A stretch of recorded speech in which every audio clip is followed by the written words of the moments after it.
Hey guys, I don't know who needs to hear this, but the last federal mask mandate that was in place was on public transportation, and it actually ended on April 18th. So you think I'm a bootlicker, but you're the one actually doing what the government wants you to do, which is stop wearing a mask and get COVID while you have no health insurance, and you know, I'm actually rebelling against the government by wearing a mask. You're doing the bootlicking thing, sweetie pie.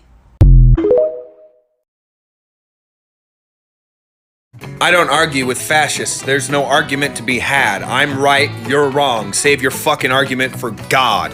Don't worry, you'll be meeting him soon.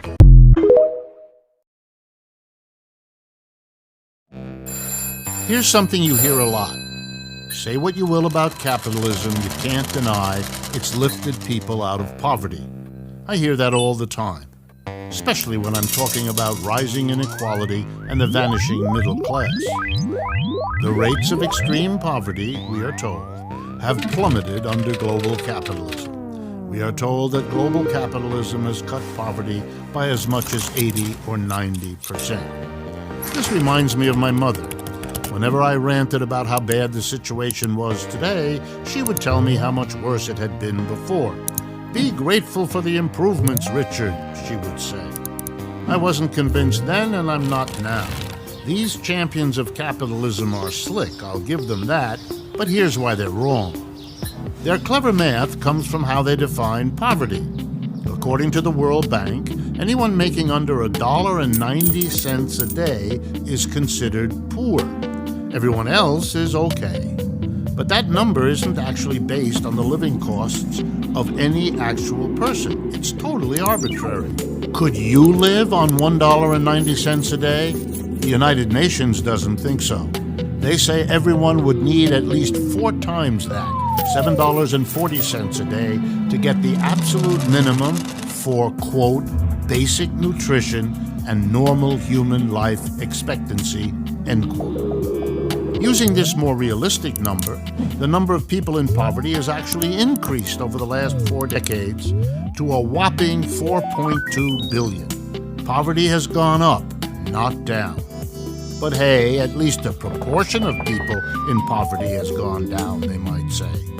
But what's actually the reason for that? Was it really capitalism that was our knight in shining armor? As a matter of fact, almost all of that reduction in poverty has been in one country, China, not in the countries where American-style capitalism was exported. China accomplished this with massive government industrial spending and social programs that it calls socialist. With a few exceptions, the rest of the world has seen very little progress in reducing poverty. If you exclude China, then not only has the number of people in poverty increased, but the proportion of people in poverty hasn't fared much better, ticking down a measly 5.4% over 40 years. At that rate, experts project it would take more than 200 years to come close to eliminating poverty. And that's only if there are never any recessions and the global economy manages to reach 173 times its current size. No one expects either of those things to happen. Already, the crisis caused by the coronavirus pandemic has made years' worth of poverty reduction worthless. 100 million people have fallen right back into extreme poverty. But the problem isn't the viruses. Viruses come and go. The real problem is the system, a system that implodes every 4 to 7 years, pushing more and more people into deep poverty, and which has absolutely no protections for ordinary people when it collapses. Even the defenders of the system have started to admit just how flawed it is. The World Bank itself now says that reducing inequality by just 1% a year would lift more people out of poverty than increasing economic growth by 1% above current forecasts. That's not to say some things haven't gotten better, but where they are, it's because of ambitious government programs. That's why Cuba, an avowedly socialist country under a decades-long embargo, has a lower rate of infant mortality, a higher life expectancy, and a higher rate of literacy than the much wealthier United States. Shit like this brings the movement down. Everyone's a feminist until there is a spider around. Netflix updated their privacy policy recently. Here's what changed. They added an ad-supported subscription, so they'll be collecting a whole lot more information on us. Check out the list behind me to see what this includes. They also made a couple new friends in the ad industry, such as third-party data providers. These are the companies they pay instead of you to find out information about you, like your race, income, and interests, among other things. All this information will be used to show targeted ads, and as we know, Netflix knows a thing or two about showing targeted content.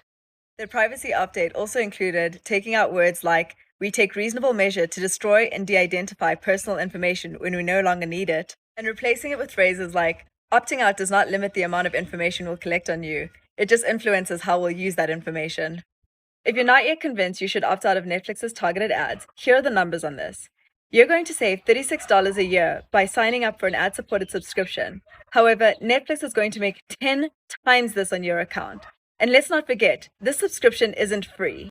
So they're telling you that your information and time is worth $36 a year, while they're selling it to the market for $380 a year. Here's how to opt out. Log into your account on Netflix.com and select Menu on the top left. Then click Account under your profile name. Scroll down until you see Profile and Parental Settings. Then click your profile. Scroll down until you see Behavioral Advertising and click Change. Then uncheck this check mark on the screen and click Save. I'd also recommend ensuring that your phone does not send your advertiser ID to Netflix. To find out how to do this on Apple and Android phones, check out my next 2 videos.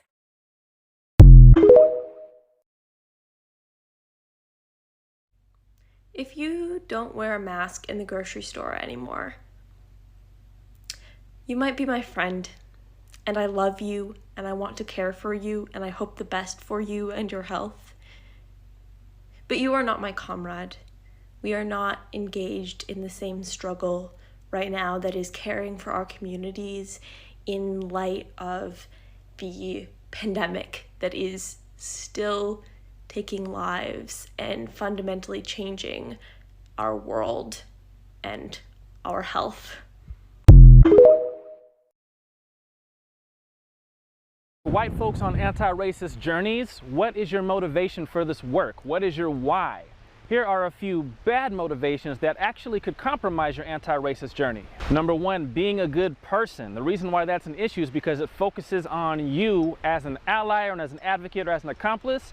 It focuses on your intentions as opposed to the actual real impact that you should be having. Two, to be seen as not racist. When you focus on your own reputation or how people see you or how people view you, that ends up becoming so heightened often that it feels like it's reflective on who you are as a person. And when the stakes are raised to that level, it makes it significantly more difficult for you to receive constructive feedback from Black and brown people when you inevitably cause harm or make a mistake or anything along those lines. And three, to be accepted by Black, Indigenous, and other people of color. This work is so important to humanity that you have to be focused on it and committed to it regardless of whether Black, Indigenous, and people of color accept you or believe you or trust you or not. I've seen way too many white folks who start off very genuine and sincerely interested in this work, but then just throw everything away and discard it and say they're not interested in the work anymore the moment they receive negative feedback from a Black or brown person. And these are just a few examples of ways that white folks unintentionally or even sometimes intentionally center themselves to the detriment of anti-racist work.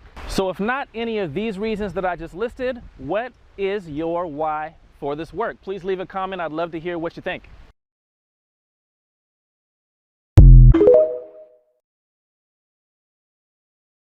The employees at Amy's Kitchen went on strike due to really poor working conditions, including not being allowed to use the restroom and not having access to clean water. When the employees started organizing, Amy's actually shut down their facilities, so over 300 of them lost their jobs. So I pretended to be a reporter and emailed Amy's a quote that I made up of their owners, saying in 2023, we'll let our employees use the restroom. And Amy's wrote back and said that that claim is completely false. So I said, thank you for confirming that that claim is completely false. We have updated our story and will be publishing this headline. Amy's, we will not let our employees use the restroom in 2023. It's that time of the year again where you see these guys standing outside every grocery store in the area, ringing their bells, asking for donations. And here's your yearly reminder to not give them a penny. First of all, they're no stranger to controversy as they are quite discriminatory. For example, in 2001, the Salvation Army negotiated a deal with the Bush administration to continue receiving taxpayer funds, all while discriminating against the LGBTQI+ community. The Salvation Army is a staunch advocate of, if the Bible says so, it's true, and you should do that. The Salvation Army had this to say about abortion in 2019, quote, "We deplore society's ready acceptance of abortion, which reflects insufficient concern for vulnerable persons, including the unborn." If unborn fetuses are humans, I wonder what kind of insurance rates they get. So how come guys who get girls pregnant and then leave during the pregnancy don't have to start paying child support right away during pregnancy? Maybe it's because they're not people. Not to mention the Salvation Army had this to say about people who watch porn. Pornography is clearly linked with prostitution, sexual abuse, and sexual assault, which is just a bullshit lie. In fact, it's been shown on multiple occasions that countries that legalized pornography had a decrease in sexual assault and sexual abuse. The Salvation Army also is a staunch advocate for opposing death with dignity. I'm just letting you guys know right now, if there's ever a time where I have an accident and I become some sort of vegetable where I'm stuck in a hospital bed, not able to speak, move, or even comprehend the people around me, please unplug me. And don't even get me started on the Salvation Army's position on alcohol and drug use. So this holiday season, before donating to the Salvation Army, a hate group, research a couple real charities. The radical left isn't trying to overthrow democracy, but to overthrow capitalism. The radical right wants to do away with democracy and human rights. This difference is also apparent in their behavior on the streets. As a rule, left-wing violence is directed primarily against objects and signifiers of the state. Right-wing violence also targets the state, but it also tends to hunt down minorities and attack people, not objects.